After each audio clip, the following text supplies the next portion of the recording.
Hi అండి, నేను మీ అరుణ. ఈరోజు మనము అల్లం ఆవకాయ పచ్చడి పెట్టుకుందాము. ఈ అల్లం ఆవకాయ పచ్చడి నేను చూపెట్టిన కొలతలతో పెట్టుకున్నట్టయితే పర్ఫెక్ట్గా కుదురుతుందండి.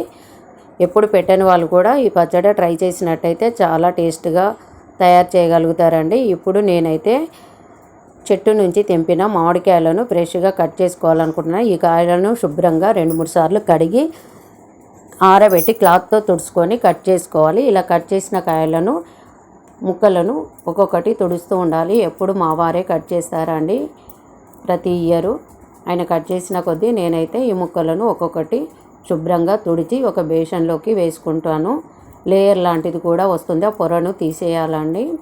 క్లీన్ చేసిన ముక్కలను ఫ్యాన్ గాడుపుకు క్లాత్ పైన ఆరబెట్టుకోవాలి. ఆలోపు మనము కొంచెం వేడి నూనె తీసుకొని ఆ నూనెలో కొంచెం పసుపు వేసుకోవాలండి, 1/2 స్పూన్ పసుపు. ఇందులో కొలతతో చెప్తున్నానండి, నేను ఈ చెంబుతో 6 చెంబుల మామిడికాయ ముక్కలను తీసుకుంటున్నాను. 6 చెంబులు అంటే 3 kgs అండి. మనము కాయల లెక్కన పెట్టినట్టయితే ఒక కాయ చిన్నగా ఒక కాయ పెద్దగా ఉంటుంది. అలాంటప్పుడు పచ్చడి అనేది కరెక్ట్ కొలతలతో రాకుండా ఎక్కువ తక్కువ అవుతాయి, పొల్లు కానీ కారం కానీ. ఇలా నేను చూపించిన పద్ధతిలో పెట్టుకున్నట్టయితే కరెక్ట్గా సరిపోతుంది. ఇలా పసుపు నూనె కలిపిన ముక్కలను మనము పక్కకు పెట్టుకోవాలి. ఇలా కలపడం ఎందుకంటే ఈ ట్రిక్ మాత్రం అస్సలు మరవకూడదండి, కంపల్సరీ కలుపుకోండి. ఒక్క అనేది గట్టిగా ఉంటుంది. నేను 3 మ్యాంగో కారం వాడాను, మీరు పట్టించిన కారం కూడా వాడవచ్చు. కేజీల్లో చెప్పాలంటే 1/2 kg కారం తీసుకున్నాను, 1 ఉప్పు తీసుకున్నాను. ఇందులోనే నేను ఏంచి పెట్టిన మెంతి పౌడర్ చటాకు తీసుకున్నాను. జీలకర్ర పౌడర్ కూడా చటాకు ఏంచి పెట్టిన పౌడర్ వేసుకొని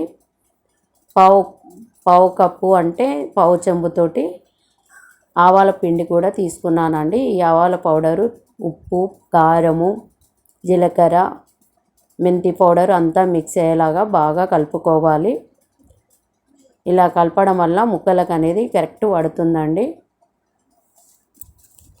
నేను ఇప్పుడు అది మొత్తము పక్కకు పెట్టేసి ఆయిల్ వేడి చేసుకుంటున్నానండి.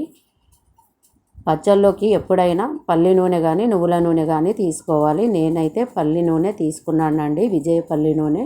ఈ నూనె చాలా బాగుంటుందండి. నేను ఎప్పుడు పెట్టినా పల్లి నూనె లేదంటే నూనెతో పెడతానండి. మీకు చెంబుల కొలతతో చూపెడుతున్నాను. నేను కేజీ ప్యాకెట్ ఓపెన్ చేశాను, కేజీ బావు పోస్తున్నానండి. ఆయిల్ అనేది ఒక ప్యాకెట్ మాత్రం సరిపోలేదు. నేను 1 కేజీ బావు నూనె తీసుకొని ఆయిల్ బాగా మసిలిన తర్వాత ఇందులోనే నేను ఒక 2 స్పూన్లు మెంతులు వేసుకున్నానండి. ఆవాలు వచ్చేసి 6 స్పూన్లు వేసుకున్నాను. ఎందుకంటే ఆవాలు అనేటివి చాలా టేస్ట్గా ఉంటాయి, అక్కడక్కడ తగిలితే. జీలకర్ర మాత్రము నేను తగ్గించి వేసుకున్నాను. 4 స్పూన్ల జీలకర్ర వేసుకున్నాను, కేజీకి స్పూన్ లెక్క. ఇవి మొత్తము ఫ్రై అయిన తర్వాత ఇందులోనే మిరపగింజలు కూడా వేసుకోవాలండి. మిరపగింజలు వేయడం వలన పచ్చడి అనేది టేస్ట్గా ఉంటుంది. ఈ మిరపగింజలు ఏగినయా లేవా అని తెలవడానికి మనము ఆయిల్ నురగ వస్తుంది కదా, ఈ నురగను అటు ఇటు అనేసి మనము గరిటతో చూసినట్టయితే గింజలు అనేది గోల్డెన్ కలర్కు వస్తాయి. అప్పుడు మనం స్టవ్ ఆఫ్ చేసుకోవాలి. ఈ ఆయిల్ మొత్తము చల్లగైన తర్వాతనే మనము అల్లం ఎల్లిగడ్డ పేస్ట్ కలుపుకోవాలండి. ఈ అల్లం ఎల్లిగడ్డ పేస్ట్ నేను కేజీ తీసుకున్నాను. 1/2 kg అల్లము, 1/2 kg ఎల్లిగడ్డ పేస్టును తీసుకొని గోరువెచ్చగా ఉన్నప్పుడు ఈ పేస్టులు వేసుకొని కలుపుకుంటున్నానండి. ఆయిల్ వేడిగా ఉన్నప్పుడు పేస్ట్ వేసినట్టయితే పేస్ట్ అనేది మాడి పచ్చడి అనేది టేస్ట్గా ఉండదు. అందుకని ఈ విధంగా మొత్తము మిక్స్ అయ్యేలాగా బాగా కలిపి పెట్టుకోవాలి. ఇలా కలిపి పెట్టిన ఆయిల్ను మనము పక్కకు పెట్టుకొని ముందు పసుపు నూనె కలిపిన దాంట్లో ఈ కారం కూడా వేసుకొని ముక్కలకు పట్టియాలండి. ఈ విధంగా నాకైతే కలపడము అవ్వట్లేదు, నేను 2 గిన్నెల్లోకి తీసుకున్నానండి. చెయ్యి కొంచెము నొప్పిగా ఉందనేసి మా బాబు చేత కలిపిస్తున్నాను ఈ పచ్చడి అనేది. ఇందులోనే నేను ఇప్పుడు అల్లం ఎల్లిగడ్డ పేస్ట్ కలిపి పెట్టాం కదా, అది కూడా వేసుకొని మొత్తం మిక్స్ అయ్యేలాగా మరొకసారి కలుపుకోవాలి బాగా.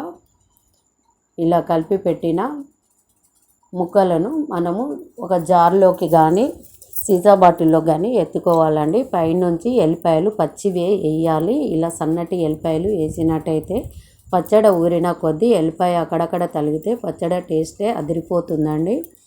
ఇప్పుడు ఒక జారు తీసుకొని జారులో నేను కలిపి పెట్టిన మ్యాంగో ముక్కలను మొత్తం వేసుకుంటున్నాను.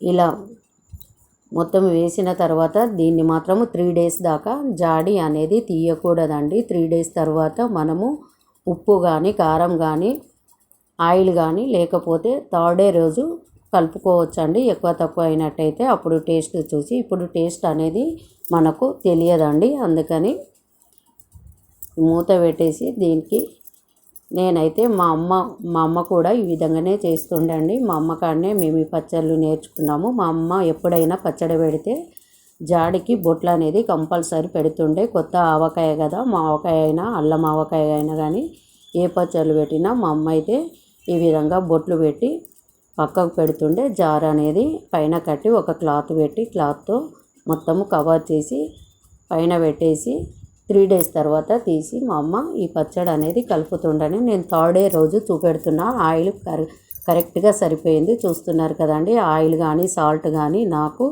ఏది మాత్రం వేయలేదండి. అన్నీ కరెక్ట్గా సరిపోయాయి. నేను తీసుకున్న కొలతల ప్రకారం అయితే మీరు కూడా ఈ విధంగానే పెట్టేయండి. ఈ అల్లం ఆవకాయ పచ్చడి మీకు కూడా నచ్చినట్లయితే మీరు కూడా ఒకసారి ట్రై చేసి కామెంట్ రూపంలో ఎలా ఉందో తెలియజేయండి. Thank you. చూసారా ఫ్రెండ్స్, మా అమ్మమ్మ అల్లం ఆవకాయ పచ్చడి చేసింది. మీకు నచ్చినట్టు like, share and subscribe. Thank you.